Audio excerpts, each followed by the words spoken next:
আমি এই ইস্যুটা নিয়ে আর কথা কইব না ভাবছিলাম, কিন্তু দেখতেছি কথা না বললেই না। এর মধ্যে পররাষ্ট্র মন্ত্রণালয়ের সচিব বদলানো হইলে আমার এই এপিসোডে আর হাত দিতে হইতো না। এখন কইতে পারেন যে আপনি কইলেই বদলাইতে হবে, আমি যদি বলি হ্যাঁ হবে, সমস্যা আছে কেন? আমি যে অভিযোগগুলো তুলছি তার কোনটা তো মিথ্যা না। আপনার মন্ত্রণালয় থেকে তো কোনো প্রতিবাদ করেন নাই। প্রফেসর ইউনূস সরকারের সবচেয়ে ব্যর্থ মন্ত্রণালয় হইতেছে পররাষ্ট্র মন্ত্রণালয়, অথচ এই মন্ত্রণালয় সরকারের সবচেয়ে বড় শক্তি হইতে পারতো। তো আমরা কি ছাইরা দিব আপনাদেরকে বিপ্লবকে ব্যর্থ করার জন্যে? আপনার কি জমিদার আর আমরা প্রজা, নাকি আমরা আপনার চাকরিদাতা? চাকরিদাতার কথা শুনবেন না? নিজেদেরকে হারকিউলিস মনে করেন না। যদি মনে করেন হারকিউলিস খেলবেন, স্বাগতম।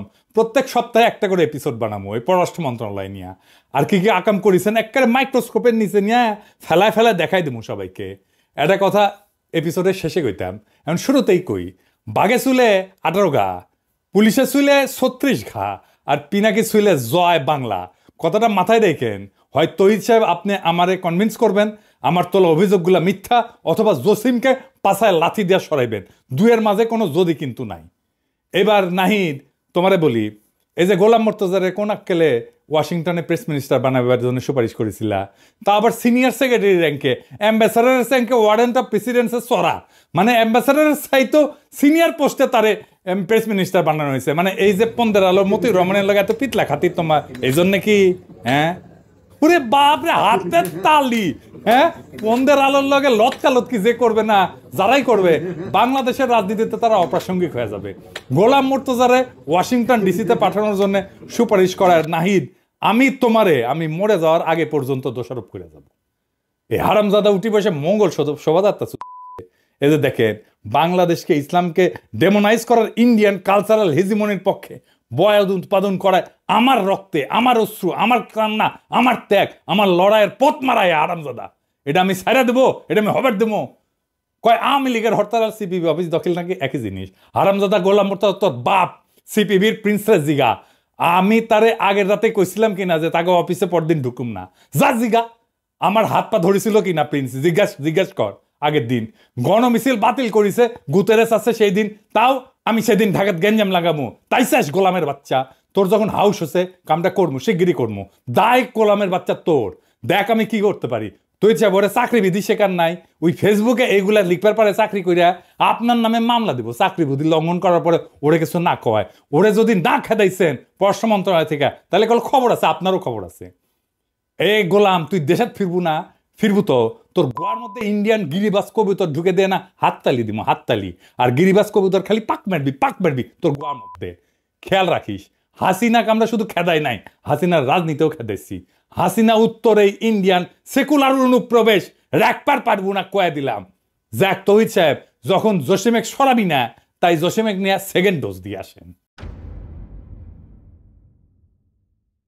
অগ্নি, আমি 3রা তারিখে একটা এপিসোডে হাসিনারে দালাল নিয়ে কথা কইছিলাম যে ভারতের কাছে মাথা বেচা এই পররাষ্ট্র সচিবের কিছু অপকর্ম তুলে ধরেছিলাম।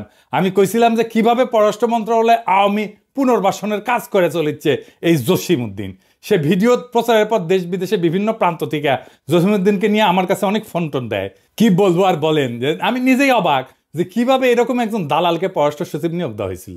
জসিমউদ্দিনকে পররাষ্ট্র সচিব করার নেপথ্যে যে 3জন লোক ছিল তাদের কথা আমি তুলে ধরছিলাম। এর মধ্যে একজন মোজাম্মেল, যে কিনা পরবর্তীতে জসিমের কুটচালে প্রধান উপদেষ্টা একান্ত সচিব হিসেবে নিয়োগপ্রাপ্ত হইয়াও সেখানে যোগদান করতে পারেন নাই। আরও ছিল জসিমের বড় ভাই, সাবেক বিএনপি নেতা এবং বর্তমানে এলডিপির রাজনীতির সাথে যুক্ত সালাউদ্দিন কারমা। ওই নাকি আবার বিএনপি ফিরিছে, এখন তো ফিরবি। হ্যাঁ, তবে সবচেয়ে মুখ্য ভূমিকা পালন করছে পররাষ্ট্র উপদেষ্টা তৌহিদ হোসেন। আপনি নিজে নিজে এখন ওর পিঠ বেঁচে যাচ্ছেন, জানি তো। তৌহিদ সাহেবকে নিয়ে আমার এপিসোডে আমি কোনো কথা বলি নাই। মুরব্বী মানুষ, বয়স হয়েছে, ইউনূস সরকারের উপদেষ্টা, তাই ভাবিছিলাম তার নিয়ে বেশি কোনো কথা বলবো না। কিন্তু আমাদের গ্রাম দেশে একটা কথা আছে না, আক্কেল মানুষের ঠুসা আর ব্যাকল মানুষের ঘুষা, একই কথা। কিন্তু আমাদের তৌহিদ সাহেব তো বিএনপির সুপারিশে সরকারের উপদেষ্টা হয়েছেন, তাই জনতার মুখের কথা ওনার কাছে কোনো গুরুত্ব বহন করে না। উনি বিএনপি খুশি করিচ্ছেন। আমি আগে কইছিলাম যে বিএনপি আর আওয়ামী লীগ হইলে একই মুদ্রার এপিটোপিট। এরা বাংলাদেশে এদের 5 দশকের লুটের রাজনীতিকে বহাল রাখতে চায়। বিএনপি জানে যে জনতার শক্তি মোকাবেলা করার সক্ষমতা তাদের নাই, তাই আওয়ামী পুনর্বাসনের মাধ্যমে নিজেদের সেফ এক্সিট নিশ্চিত করতে মরিয়া হয়ে উঠছে আমাদের বিএনপি। ভাই, আপনাদের তো সহযোদ্ধা, আপনাদেরকে এতদিন পরামর্শ দিতাম, এখন জনগণ যেভাবে আপনাদের নিয়ে উপহাস করে তাতে আমার রাগ হয়, কারণ এই বিএনপি জিয়াউর রহমানের না, আবার খালেদা জিয়ারও না, এই বিএনপি সাদাবাজদের, লুটেরার আর আওয়ামী পুনর্বাসনকারীদের। এত কথা বললাম কারণ এই জসিমকে তার পদে রাখার জন্য এখন মরিয়া হয়ে উঠছেন আমাদের তৌহিদ সাহেব, যারা বিএনপি রিকমেন্ড করছিল পররাষ্ট্র উপদেষ্টা হিসাবে। একজন ভারতের দালালকে রক্ষা করার জন্য আমাদের পররাষ্ট্র উপদেষ্টা এত চেষ্টা কেন? কি তার উদ্দেশ্য? এতে বিএনপি আর আওয়ামী লীগের কি লাভ? আর কোন কোন আওয়ামী দালালকে লালন পালন করতেছেন আমাদের এই তৌহিদি জসিম সাহেব, তা দেখলেই সব বুঝতে পারবেন। চলেন আল্লাহর নামে শুরু করি, দেখাই দিই সবকিছু। আমি গত 15ই মার্চ আমার ফেসবুকে একটা স্ট্যাটাস দিয়েছিলাম, সেখানে আমি পন্দের আলোর পত্রিকা একটা সংবাদ তুলে ধরেছিলাম যে 2.5 মাস আগে দেশে ফেরার আদেশ পাওয়া সত্ত্বেও মরক্কোতে নিযুক্ত হাসিনার লেসপেন্সার রাষ্ট্রদূত হারুন রশিদ কানাডায় পালায় গেছে। এই রাষ্ট্রদূত নাকি শরদের বডিগার্ডের রাজনৈতিক জীবনের গবেষক। হ্যাঁ, বাংলাদেশের দুই জিনিসের বাম্পার ফলন হয়েছে, এক জাউরার আর এক গবেষকের। দেখি সবাই গবেষক, হারামজাদা সামসা স্যামসা। তোর রেনুর আবির্ভাব তোমার ইন্ডিয়ান লেসপেন্সার। রেনুর আবির্ভাব যেমন দেখছো হাসিনা পলায়নের কারণে তো তোর মনে আছে, তাই না? তাইলে তোর পলাইতি না হারামজাদা। যাক, স্বৈরাচার পলাইছে সেটা নতুন কিছু না, কিন্তু একটা রাষ্ট্রদূত পলানোর এই নিউজ জনগণ কেন জানলো না জসিম সাহেব? হারুনকে কি আপনার কুটকির মধ্যে ঢুকে রাখছিলেন কেন? আপনি বা আপনার পররাষ্ট্র মন্ত্রণালয় এই সংবাদ নিয়ে এমন লুকাচুরি করলো? এর কারণ হইল জসিম হাসিনার এই দালালকে কানাডায় পালানো এবং রাজনৈতিক শরণার্থী হিসেবে আবেদন করার সময় দিছে 2.5 মাস এই হারামজাদা জসিম। এখন যখন হারুন তার ফেসবুকে ইউনুস স্যারকে অবৈধ বলে দাবি করছে, তখন তড়িঘড়ি করে তার পাসপোর্ট বাতিল করার আদেশ জারি করছে। এখানেও সূক্ষ্ম চালাকি। হারুনের শরণার্থী কেসটা পোক্ত করা দরকার। সে তখন এসে একটা প্রজ্ঞাপন জারি করে তার পাসপোর্ট বাতিল করে এটা পোক্ত করে দিল এই জসিম। এখন হারুন আদালতে যায় বলবে যে আমার কোনো পাসপোর্ট নাই, আমার যাওয়ার কোনো জায়গা নাই, তাই আমার শরণার্থী হিসেবে কানাডায় থাকতে দেওয়া হোক। কেস ফাইনাল করে দিল জসিম। বাহ, কি চমৎকার! এইসব তো অনেক পুরানো টেকনিক জসিম সাহেব। আপনি নাকি 30 বছরের বেশি চাকরি করেছেন, তো আপনি এতদিন চাকরি করে বালটা শিখেছেন। আপনি তো গ্রীসের রাষ্ট্রদূত ছিলেন, সেখানে এরকম শরণার্থী কেস হাজার হাজার। আপনি যদি এই টেকনিক সম্পর্কে না জানিয়ে থাকেন, তাহলে আপনি একটা বোকা এবং বেকুব পররাষ্ট্র সচিব। আর যদি তা না হন, তাহলে আপনি 2025 সালের সেরা রাষ্ট্রদ্রোহী, যিনি পতিত স্বৈরাচারের এজেন্টকে পালানোর সহায়তা করছেন এবং তার রাজনৈতিক আশ্রয় পাওয়ার সহায়তা করছেন। এমন না যে কানাডার কেস আপনার জন্য নতুন ছিল। আপনার আগের পররাষ্ট্র সচিব মাসুদ বিন মোমেন, ওই যে মিথিলা ফারজানা আছে না, আর অপর্ণা রানী পালকে কূটনৈতিক পাসপোর্ট বদলায় কানাডা পালানোর সুযোগ করে দিছিল না? এটা দেখে কি আপনি কিছু শিখতে পারেন নাই, নাকি আপনি ওইটা দেখে শিখেছেন? হ্যাঁ, আপনার মাথায় নতুন বুদ্ধি আসিছে যে হাসিনার দালালদের পালানোর সুযোগ করে দেওয়ার। আপনার যে জাউরা কইছিলাম না, কম কইছিলাম। আপনি আসলে একটা বিশ্ব জাউরা। জাউরামিতে আপনি বিশ্ব তালিকায় স্থান পাবেন, আলহামদুলিল্লাহ। বাংলাদেশের একজন জাউরা অ্যাটলিস্ট পৃথিবীর সেরা হয়েছে। কিন্তু সমস্যা হলো আপনি জাউরা, কিন্তু মাথায় কোনো বুদ্ধি নাই। আপনি যখন এই কাজের কাজ করেন, তখন আপনার প্রধান সহযোগী নাজমুল হক ছিল মহাপরিচালক প্রশাসন। নাজমুল নিয়ে গত পর্বে অনেক করছি। পাক্কা আওয়ামী পরিবার থেকে উঠে আসা কর্মকর্তা নাজমুল, যাকে মাসুদ বিন মোমেন গোপনে মহাপরিচালক প্রশাসন বানায় যায় আওয়ামী লীগপন্থী অফিসারদের সেফ প্যাসেজ দিতে। জসিম নাজমুল সিন্ডিকেট তাদের 5 মাস সময় হারুনের মতো আর কি কি অপকর্ম করেছে তা আস্তে আস্তে প্রকাশিত হবে। আমার কাছে খবর আসিচ্ছে। যাই হোক, এটা পরে আসিচ্ছি। পররাষ্ট্র মন্ত্রণালয়ের মেরুদণ্ড আর কর্মকর্তাদের মনোবল ভেঙে দিয়া ভারতের বিপক্ষে একটা দুর্বল কূটনীতি গড়ে তোলায় এই আপনাদের মিশন, তাতে কোনো সন্দেহ নাই। তৌহিদ জসিমের মিশন এইটা। কেমন পররাষ্ট্র সচিব সুপারিশ করলেন আপনি তৌহিদ সাহেব? মানুষ চিনতে না পারেন, কিন্তু দালাল চিনতে না পারলে তো এই সরকার আপনার জায়গা থাকা উচিত না। দালাল চিনতে না পারলে আপনি নতুন বাংলাদেশের জন্য কি অবদান রাখবেন? জসিম সাহেব, আপনি কেমনে জানলেন যে আমি পিনাকি আপনার এই চালাকি ধরবে পারবো না? আমি তো হাসিনার নির্যাতনে ফ্রান্সের শরণার্থীর আবেদন করেছিলাম। আপনার তো জানা দরকার ছিল, যার কেউ বুঝুক না বুঝুক, আমি অন্তত আপনার এই ধান্দাবাজি ধরবে পারবো। হারুনের পালানো আপনার অগোচরে হয় নাই জসিম সাহেব। এই গল্প অন্যদের শুনায়েন, আমারে না। আমরা আপনার গল্প বুঝবার পারিছি। গোয়েন্দা সংস্থা দিয়া আপনার বা আপনার সহযোগীদের মোবাইল ফরেন্সিক করলে হারুনের সাথে আপনার যোগাযোগের স্পষ্ট প্রমাণ পাওয়া যাবে, আমি নিশ্চিত করে কইবার পারি। তৈরি সাহেব, বিয়া কইরাও থুক্কু দেওয়া যায়, তালাক দেওয়া যায়, কিন্তু আপনি জসিমের মতো এরকম দেশ বেচা বাটপার পররাষ্ট্র সচিব সুপারিশ করে যদি থুক্কু দিতে না পারেন, তালাক দিতে না পারেন, তাহলে আপনাকে নিয়ে আমাদের বিশেষ অনুসন্ধান চালানো প্রয়োজন হবে। অবশ্য মানব জমিন পত্রিকা আপনার নিয়ে ভালোই অনুসন্ধান চালাইতেছে। দেখেন, আপনি কয়দিন আগে নিজেই কি বলেছেন যে আপনি ব্যর্থ। তো ব্যর্থতার দায় স্বীকার করে চলে যান। আছেন কেন এই পদে এখনো? খুব মজা না ক্ষমতা মাখনে খাইতে? খুব মজা না? নরম না? হ্যাঁ, ব্যর্থ হইয়া জনগণের টাকা বেতন নিতে লজ্জা লাগে না তহিদ সাহেব আপনার? জসিমের মতো একটা হাসিনার দালালকে কেন আপনি সুপারিশ করেছেন? কেন তার সব অপকর্ম ঢাকার জন্য আপনি এত মরিয়া? কি উদ্দেশ্য আপনাদের? আসেন সেটা একটু দেখি। জসিমের মূল উদ্দেশ্য বোঝার জন্য বেশি দূর যাওয়া লাগবে না। গত 18 অক্টোবর 2024 সালে বাংলা ট্রিবিউনে একটা সাক্ষাৎকার ছাপা হয়। সেটি উনি কি কইছেন সেটা না দেখি। উনি কইছেন, অন্তর্বর্তী সরকারের সফলতার উপর বাংলাদেশের ভবিষ্যৎ পররাষ্ট্রনীতি কতটুকু শক্তিশালী হবে সেটি নির্ভর করছে। অন্তর্বর্তী সরকারকে বিদেশিরা গভীর আগ্রহ নিয়ে পর্যবেক্ষণ করছে এবং একই সঙ্গে এই কাজে আন্তরিকভাবে সহায়তা করতে চাইছে। এর অভীষ্ট ফলাফল হচ্ছে নির্বাচনের মধ্য দিয়ে পরবর্তী যে সরকার আসবে তাদের সঙ্গে বিদেশিদের সম্পর্কের অন্যতম নির্ধারক হবে দেশীয় সংস্কারের সাফল্য। হারামজাদা বিশ্বজাদা, নির্বাচনের জন্য একেবারে পাগল হয়ে গেছো। হ্যাঁ, একেবারে বিএনপির কেস ফলো করিচ্ছ না? বিএনপির ক্লিকে দেওয়া টেক্সট না? নির্বাচনের পরের সরকার কি করবে এটা ভাবার তোর কাজ।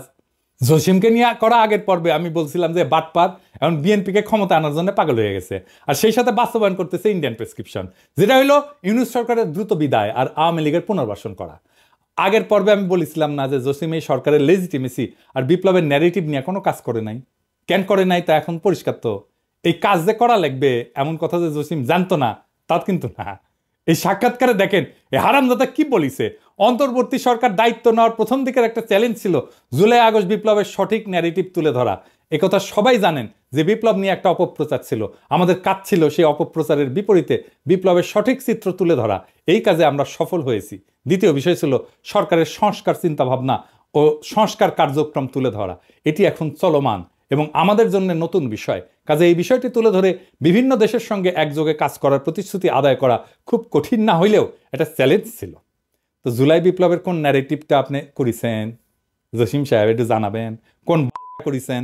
হ্যাঁ, কইলেই হইলো ন্যারেটিভ তৈরি করেছেন, কি বালটা করেছেন এটা জানি না আমরা।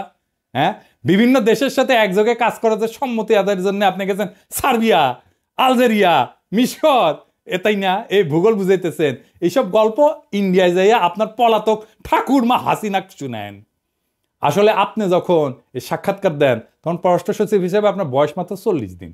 তখন থেকে আপনার এজেন্ডা পরিষ্কার ছিল, কিন্তু মানুষ আপনার চালাকি ধরতে পারে নাই। কারণ আপনি তখন জুলাই ন্যারেটিভ, আহতদের চিকিৎসা, এই সমস্ত বড় বড় কথা বলে সবার মনে আশা সঞ্চার করার চেষ্টা করেছেন। কিন্তু বাস্তবে ভারত এবং বিএনপির প্রেসক্রিপশন মোতাবেক আপনি অত্যন্ত সুকৌশলে কাজ করে গেছেন এবং যাচ্ছেন।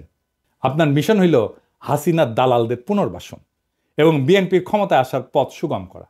এই মিশনে আপনার পাহারাদার হইল পররাষ্ট্র উপদেষ্টা মিস্টার তৌহিদ হোসেন। আপনারা মিলা স্বৈরাচারের যে সমস্ত দালাল পালতেছেন তার কিছু আগের পর্বে দেখাইছি। সব ইচ্ছা করে একেবারে দেখাই নাই, কারণ সব দেখাইলে নিতে পারতেন না। চলেন আপনার কিছু সহল স্পেন্সারদের সাথে আপনার একটু পরিচয় করাই দিই। ভাবছিলাম বেশি নাম বলা লাগবে না, গতদিন 2টা পেরেক মারিছিলাম। একটা ছিল 5ই আগস্টের আগে 2রা আগস্ট, যখন আপনি নিজের ফেসবুক প্রোফাইল পিক্সেল কালো করে লিখেছিলেন শোকাবহ আগস্ট। আবু সাইদ মুগ্ধ সহ প্রায় 1.5 সহস্রাধিক ছাত্রদের আত্মত্যাগ কি আপনার হৃদয় এতটুকু দাগ কাটে নাই জসিম সাহেব? বুঝলাম তখন হাসিনা পলায় নাই, কিন্তু আপনি পররাষ্ট্র সচিব হওয়ার পরে এই সরকারের সময় কিভাবে মাজেদা রফিকুন্নেসার মতো আওয়ামী লীগ প্রেসিডিয়াম কমিটির একজন সদস্যকে বঞ্চিত কর্মকর্তা হিসেবে পদোন্নতির জন্য সুপারিশ করেন। আপনাকে আহ্বান জানাইছিলাম সংবাদ সম্মেলন করার। 2 পেরেকে যেহেতু উপদেষ্টা পরিষদ জসিমরে সরান নাই, তাই আজকে আরো কিছু পেরেক মারি। 3 নাম্বার পেরেক, সৈয়দ মুনতাসির মামুন 24 ব্যাচের কর্মকর্তা। হাসিনার আমলে নিজেকে গর্বভরে ভারতের রয়ের এজেন্ট হিসেবে পরিচয় দিতেন। এই চাকরি তিনি পাইছেন তার একমাত্র বিদেশ পদায়নের সময়। সেটা কোথায়? সেটা ভারতের নয়াদিল্লি। এই কর্মকর্তা গত 4-5 বছর ধরে আইটি অনুবিভাগে প্রথমে পরিচালক, পরে মহাপরিচালক ছিলেন। এই পুরা সময় তিনি অত্যন্ত দায়িত্বের সাথে A2I কে পররাষ্ট্র মন্ত্রণালয়ে অনুপ্রবেশের ব্যবস্থা করে দিচ্ছেন। ইউনিফাইড ওয়েবসাইটের মাধ্যমে বস্তা পচা ডিজাইনে পররাষ্ট্র মন্ত্রণালয়ের সকল দূতাবাসের জন্য এক ধরনের ওয়েবসাইটের কাজ হাতে নেন এই মুনতাসির। তার আসল উদ্দেশ্য হইল পররাষ্ট্র মন্ত্রণালয়ের অধীনে সব দূতাবাসের তথ্য হাতায় ভারতে পাচারে সহায়তা করা। এই কাজে তাকে কারিগরি সহায়তা দিচ্ছে A2I এর পরামর্শক ফারহাদ জাহিদ শেখ। এই লোকের সম্পর্কে বেশি কিছু বলবো না। ওই দোয়া পলক আর সাইবার চোর আনির চৌধুরীর প্রধান সহযোগী। 5ই আগস্টের পর ফরহাদ জাহিদের চাকরি গেলেও মুনতাসির বহাল তবিয়তে আছে। এই মুনতাসির পররাষ্ট্র মন্ত্রণালয়ে তার সেরা ইনোভেশন করছে, তা হইল শেখ হাসিনা নিউরাল নেটওয়ার্ক নামে একটা আইটি ব্যবস্থা। বুঝিছাও? হ্যাঁ, ভালো তো, ভালো না? আপনাদের দুইজনের ছবির পাশে শেখ হাসিনার বুদ্ধির ছায়া ঘুরে বেড়াইতেছে, আর আপনারা নতুন বাংলাদেশের গল্প শুনাইতেছেন। কি মজা! এই নিউরাল নেটওয়ার্কের কনসেপ্ট নোটে কার স্বাক্ষরের কথা বলা আছে? সৈয়দ মুনতাসির মামুন, জসিম সাহেব। নিজের মন্ত্রণালয়ের ওয়েবসাইট ব্যবস্থাপনাটাও আপনারা দেওয়া হয় না। আপনি আসলে কি পারেন একটু বলবেন? কাজ পারেন না, মন্ত্রণালয় চালাইতে পারেন না, ওয়েবসাইট দেখেন না। আপনি কি কোটায় ডিপ্লোম্যাট হয়েছিলেন? আপনি কি কোটায় ডিপ্লোম্যাট হয়েছিলেন? পারেন তো খালি ওইটাও পারেন কি না একদিন দেখুন নি। সামনে করবেন, হ্যাঁ আইসেন, হ্যাঁ দেখে রাখবেন পারেন কিনা ওইটা। আপনার এই পদে না রেখা গাধা হিসেবে এক্সপোর্ট করলে দেশে বেশি লাভ হইতো। শুনছি মুনতাসিরের পদোন্নতির জন্য আপনি সুপারিশ করেছেন, খুব ভালো কাজ করেছেন। আমি জনপ্রশাসন সচিব, মুখ্য সচিব এবং মন্ত্রী পরিষদ সচিবকে আহ্বান জানাবো, হাসিনার এই দালাল যাতে জসিমের প্ল্যান মোতাবেক পদোন্নতি না পায়। স্বঘোষিত ভারতের দালাল আর হাসিনার লেসপেন্সার যদি পদোন্নতি পায় না, তাহলে পররাষ্ট্র মন্ত্রণালয়ের বিরুদ্ধে কি করতে হবে আমাদের জানা আছে। আমাদের বাধ্য করবেন না, সাবধান কইরা দিলাম। হ্যাঁ, বেশি আমি সাবধান করি না, অল্প করি, করলাম। চতুর্থ পেরেক, বিএম জামাল হোসেন 21 ব্যাচের গোপালী মাল। এই ব্যাচটা পুরা আওয়ামী দালালের ভরা। নাজমুল আছে এই ব্যাচেরই। তো আসেন এই বিএম জামাল নিয়ে বলি। এই জামাল হাসিনার সময় কলকাতায় উপ হাই কমিশনার ছিল। ওই সময় ভারতের রয়্যাল এজেন্টদের সাথে মিলা পশ্চিম বাংলার ভারতীয় মুসলিমদের অবৈধভাবে বাংলাদেশে পুশব্যাকে সহযোগিতা করছেন। এই যে দেখেন, কলকাতা থেকে হারবাল খাইয়া যখন এই দালাল দুবাই গেছে, তখন দেখেন সভা সেমিনারে কি বলে দেখেছেন? সে নাকি ভারতের ব্যবসা প্রসারে কাজ করেছেন। এই অনুষ্ঠানের আয়োজক ছিল মহারাষ্ট্র বিজনেস নামে ভারতীয় ব্যবসায়ীদের সংগঠন। হারামজাদা গোপালী দালাল দেশের বেতন নিয়ে ভারতের অনুষ্ঠানে যায় ভারত প্রেম, হ্যাঁ মাদার, তোদের মতো দালালদের থাপ্পায় থাপ্পায় পাবলিকে পররাষ্ট্র মন্ত্রণালয় থেকে কেন বাইর করে দেয় নাই? আমি এটা বুঝি না। কি জসিম, খুব ভালো লাগে নাকি রে জামাল রে? নাকি জামাল গোটা খাইছ? হ্যাঁ খাইছ? এই জামাল জুলাই বিপ্লবের সময় দুবাই পুলিশে অভিযোগ কইরা 57 জন প্রবাসীকে পুলিশ দিয়ে গ্রেপ্তার করায়। জামালের বিরুদ্ধে প্রবাসীরা অভিযোগ জানায় আমাদের প্রবাসী কল্যাণ উপদেষ্টা আসিফ নজরুলের কাছে। সেই অভিযোগে উল্লেখ করে পররাষ্ট্র মন্ত্রণালয়কে একটা চিঠি পাঠায় প্রবাসী কল্যাণ মন্ত্রণালয়। এই যে এটা কিন্তু তৌহিদ জসিম গং মিলা সেই চিঠির কোনো ব্যবস্থা না নিয়া জামালকে মহাপরিচালক পদে বসাইছে, দায়িত্ব দিছে আফ্রিকা অনুবিভাগের। বাহ জসিম বাহ, বিপ্লবের বিপক্ষে তোমার স্পষ্ট অবস্থান প্রমাণে আর কি লাগবে? প্রবাসী ভাইয়েরা দেখেন পররাষ্ট্র মন্ত্রণালয় আপনাদের কি উপহার দিতেছে, দেখেছেন? দেখেছেন? আপনার পয়সায় আপনারে বাম্বুজে দেয়, তারে নিয়ে আসে পদায়ন করে এই তৌহিদ সাহেব। আমরা বিভিন্ন সময় আসিফ নজরুল মাহফুজদের ভুল বুঝি, বিপ্লবের সাথীদের ন্যায় বিচার নিশ্চিত করতে না পারার জন্য অভিযোগ জানায়। কিন্তু এই জসিমের মতো ঘাপটি মেরে বসে থাকা দালালদের কারণে পুরা সরকারের বদনাম হয়। এই জামাল নিয়ে তুমি যে কামাল করিছো জসিম, সেই অপরাধে তোমার জামাল গোটা 2 বেলা প্রেসক্রিপশন দিয়ে দিলাম। জনতা আসবে তোমার ওষুধ নিয়ে, গেটে পুলিশ বাড়াইতে বল, আর লক্ষণ সেনের মতো পালানোর জন্য পিছনের গেট খোলা রাখ, দেখ পিছে গেট খোলা আছে কিনা। পঞ্চম পেরেক, সারারি আলম 31 ব্যাচের কোটার মাল, বাড়ি কুড়িগ্রাম, আমার বাড়ির পাশে, পরিচয় সাবেক ছাত্রলীগ। এখানেই শেষ না, এই লীগের প্রোডাক্ট পররাষ্ট্র মন্ত্রণালয় থেকে স্টেশনে হাসিনার সহকারী প্রেস সচিব হয়েছিল। সাধারণত প্রেস উইংয়ে পেশাদার সাংবাদিক আর বিসিএস এর তথ্য কেন্দ্রের কর্মকর্তা পদায়ন করা হইলেও সারার হইল আওয়ামী বিশেষ কোটায় পদায়িত কর্মকর্তা। শোনা যায় এলাকায় নাকি 2029 সালে নির্বাচন করার প্রস্তুতি নিচ্ছিল। আমি খোঁজ নিছি, কথা সত্য। কিন্তু হাসিনা যখন পলাইছে তখন তো সরার পলাইতে পারে নাই। সে পররাষ্ট্র মন্ত্রণালয়ে যোগদান করতে আসলে তাকে তো বরখাস্ত করে পুলিশে দেওয়ার কথা ছিল। কিন্তু আমাদের হারকিউলিস জসিম সাহেব এই সারোয়ারকে পরিচালক পদে পদোন্নতি দিয়া পররাষ্ট্র মন্ত্রণালয়ে সসম্মানে যোগদান করায়। কি আর বলবো, এভাবেই চলিতেছে আমাদের পররাষ্ট্র মন্ত্রণালয়। শেষ কথা গত পর্বেই কইছি, জসিমকে জয় বাংলা করতে হবে, এর কোনো বিকল্প নাই। আমি ইউনিস স্যার আর পুরো উপদেষ্টা পরিষদকে আহ্বান জানাইতেছি, জসিমকে পররাষ্ট্র সচিব পদ থেকে অপসারণ করে ডিবি অথবা ডিজিএফআই হস্তান্তর করেন, ওর মোটিভ অনুসন্ধান করেন, ওর মোবাইল ফরেন্সিক করেন, ব্যাংক হিসাব নেন, পুরা পরিবারের দুদককে বলেন সবকিছু দেখতে, আওয়ামী লীগের দালালদের পুনর্বাসন কইরা আর হাসিনার লেসপেন্সারদের বিদেশে পলায়ন, পদোন্নতি থেকে শুরু কইরা যেসব কাজ এই জসিম করিছে, তাতে এই জনগণের ট্যাক্সের টাকায় ভাত খাওয়ার আর কোন সুযোগ তার জন্য নাই। এই ভারতের দালাল এই ভারতের প্রেসক্রিপশনে চলে, প্রত্যেক দিন সে ইন্ডিয়ার সাথে কথা বলে। আপনি খোঁজ নিয়ে দেখেন। স্যার জসিম জান আপনার সাথে চীন সফরে না যায়। চীন সফরে পররাষ্ট্র মন্ত্রণালয়ে যত কর্মকর্তা যাবে প্রত্যেকের বিষয়ে অনুসন্ধান চালাবেন। জসিমের কোনো বিশ্বাস নাই, সে হাসিনার চীন সফরের কথা জানে, সব কথা জানে। চীন সফর থেকে ফিরে আসা এই কথা যে ভারতের কাছে পাচার হবে তার কর্মকাণ্ড থেকে নিশ্চিত হওয়া যায়, ওই সব কিছু কয়ে দিবে যে কি কি করেছেন আপনি। আর এত কিছুর পরে যদি আপনারা জসিমকে সরাইতে না পারেন, তাহলে আমার অনুরোধ, যে সমস্ত আওয়ামী লীগের কর্মকর্তাদের আপনারা চাকরি থেকে বরখাস্ত করেছেন, বাধ্যতামূলক অবসর দিচ্ছেন, তাদের চাকরি ফিরিয়ে দেন। জসিম নাজমুল গঙের মতো আওয়ামী দালালদের শপথে রেখা অন্য ক্যাডারের আওয়ামী দালালদের চাকরি থেকে অপারেশন করলে তাদের প্রতি বৈষম্য করা হবে। তা আমরা তো এত বৈষম্যের বিরুদ্ধে এত রক্ত দিলাম, এত প্রাণ দিলাম। যদি জসিম বাংলাদেশে পররাষ্ট্র সচিব থাকে, তাহলে সব আওয়ামী লেসপেন্সারদের দেশে নিয়ে আসেন, জনতা তখন তার বকে আদায় করে নেবে। জসিমের মতো ভারত, হাসিনা, শেখ পরিবার আর আওয়ামী লীগের কোনো দালাল যদি তার দালালি চালায় যায়, তাহলে এই নতুন বাংলাদেশে তার আর কোনো জায়গা নাই। পররাষ্ট্র সচিব যদি জসিম থাকে, তাহলে এর থেকে এই সরকারের আর লজ্জার কিছু থাকতে পারে না। জনতার টাকায় জসিমের আর বেতন হবে না, জনতার সাথে আর কোনো প্রতারণা না। আর ছাত্র জনতার সাথে প্রতারণা করে জসিম যদি পররাষ্ট্র সচিব থাকে, তাহলে বিপ্লবের পক্ষে পররাষ্ট্র উপদেষ্টার কি অবস্থান তা জনগণ বুঝে নেবে। আমার চাওয়া সামান্য, জসিম রে খেদাইবেন তো ইচ্ছা। এই ডোজে যদি কাম না হয়, পররাষ্ট্র মন্ত্রণালয় আমি ঘেরাও করাবো, একজন একজন করে ধইরা এইভাবে জয় বাংলা করতে থাকবো। পররাষ্ট্র মন্ত্রণালয়ে বাংলাদেশে ভিলেন বানায় দেবো। প্রেস সচিব শফিক ওরে দেখে শেখেন। গ্রামে গিয়েছিলাম, আমাকে একজন, ভাই আপনাকে কিন্তু এই গণশত্রু বলেছেন। গ্রামের একটা লোক, ফার্মার, খুব শিক্ষিত না, উনি জেনে গেছেন যে আমি একজন গণশত্রু। ওরে কি করেছিলাম, মাটি ধুতে দিছিলাম একেবারে, ওরে মাপ করেছি, ওরে কোনটি টেনে নামাইছিলাম দেখেছিলেন তো, ওরে মাপ দিছি তো সাহেব, আপনি মাপ পাবেন না। আসেন খেলা হবে, জনগণ বনাম কায়নি আমলা ভারতের দালালেরা, দেখি কার দম বেশি। ইনকিলাব জিন্দাবাদ।